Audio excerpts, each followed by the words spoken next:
Hello, dear Maritime's Crimes listeners. This is Kateryna Volovyk.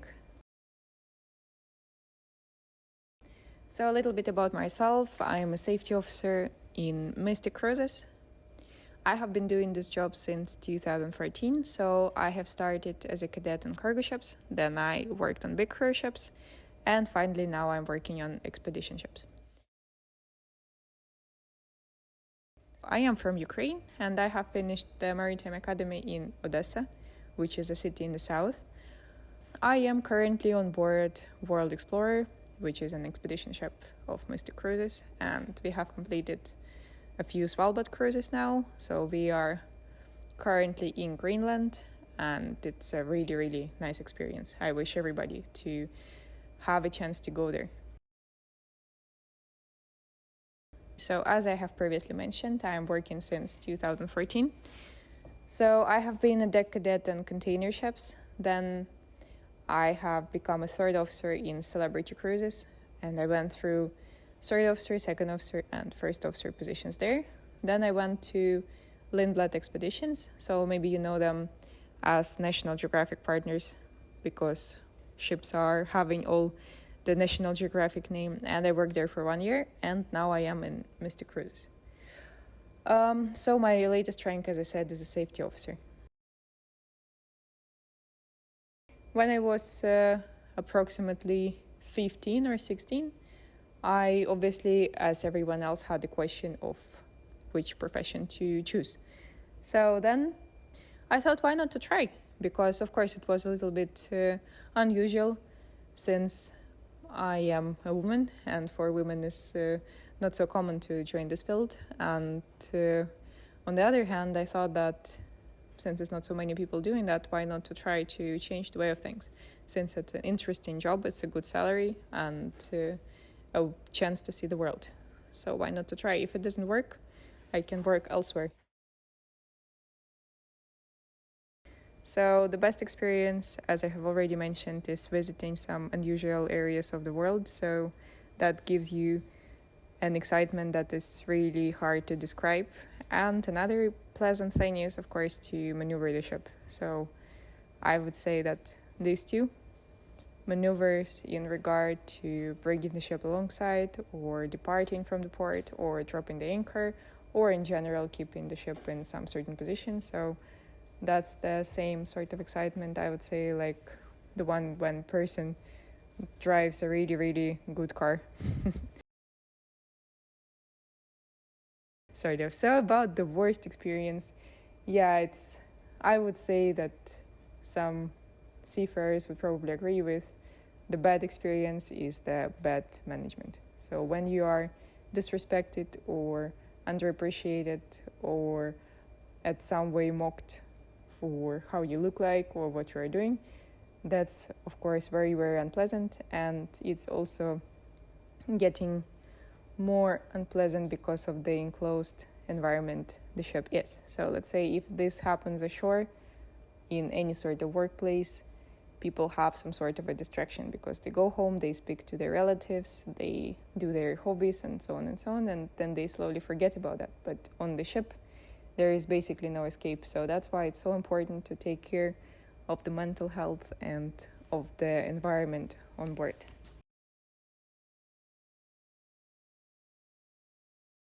I think that the most apparent evolution is the gender equality.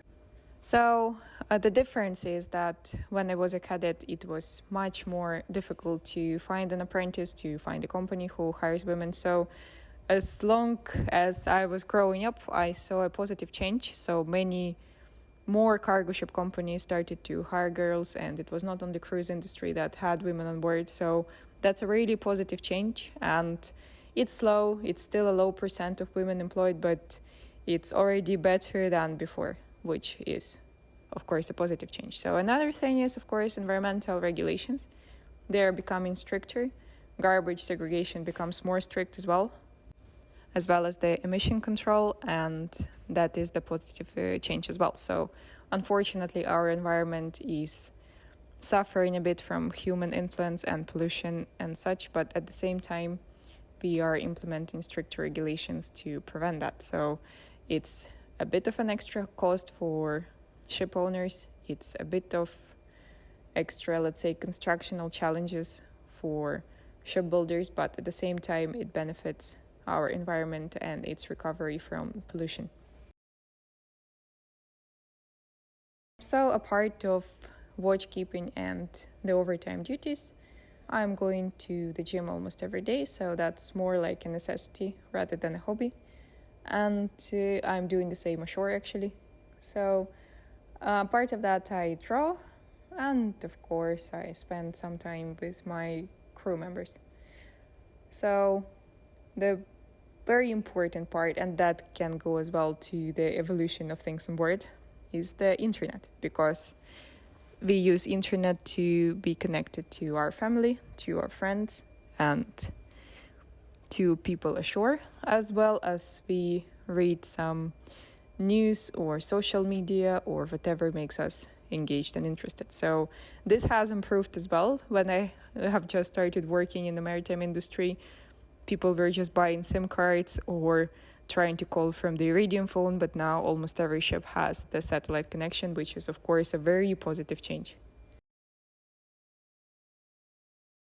First of all, I would be glad if these two things that I mentioned in the first place continue and succeed, meaning gender equality and environmental friendliness increase, as well as I would be happier to see more ships with electrical power and more environmental friendly ships, maybe sailing ships, maybe a change in the cruise industry regarding the fuel that is being used. I would also be glad to see more tolerance in regard to nationalities being hired, and I would be happy to see more mixed crews.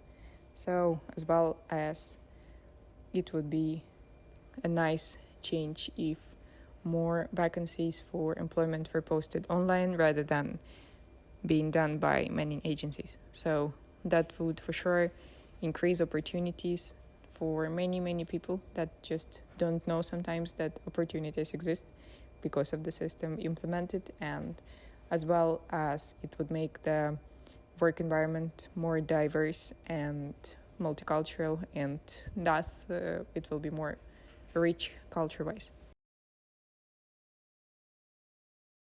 Well, unfortunately, there are so many maritime-related jokes that are inappropriate, so being asked this question, I simply recall only those kind of jokes, which is, like I say, as well unfortunate, but to think of a proper one.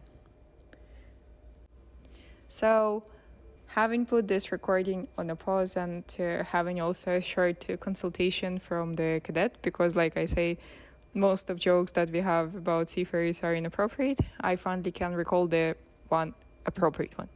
So the joke is, there is a captain and chief engineer. So one time they had a really bad argument, so each of them blamed another of uselessness of his job, like the job that is captain doing according to chief engineer is just so easy and stupid, and anybody basically could do that compared to his job, which is extremely hard and challenging. So captain was accusing chief engineer of the same. So they decided to swap places for a few days and see how it goes. So chief engineer is on the bridge navigating, then captain at the same time is in the engine trying to do something. So captain has noticed that the engine is overheating. But of course he doesn't want to look bad, so he doesn't want to call chief engineer and admit that he doesn't know how to maintain the engine room. So the engine is overheating. One day, second day is overheating more. The third day is overheating even more. Then captain was like, okay, if I continue like this, I will just destroy the ship. So I have to finally call the chief engineer. So captain calls chief engineer and says that engine is overheating. Yeah, I admit that I don't know how to maintain the engine room. You win. So now can you please tell me why it was overheating? Because I was doing everything according to the manual. So chief engineer says, yeah, it's overheating because we are going through the desert. So for those who didn't understand, chief engineer just didn't know how to navigate in the sea, and that's why he got lost.